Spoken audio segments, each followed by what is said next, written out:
سلام. امروز هم مثل روزهای دیگه بلند شدم و سرشار از انرژی اتاقم و اینه چی جمع کردم و دیگه یواش یواش راه افتادم. آخه کدوم کسخلی پفک میخوره سر صبح ناشتا؟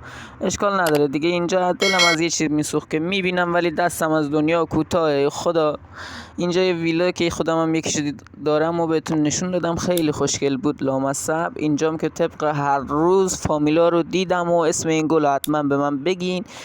پیشی اسم این نارنگی کوچولوها چیه؟ من خیلی دوست دارم. این سگا اصلا عجوبه.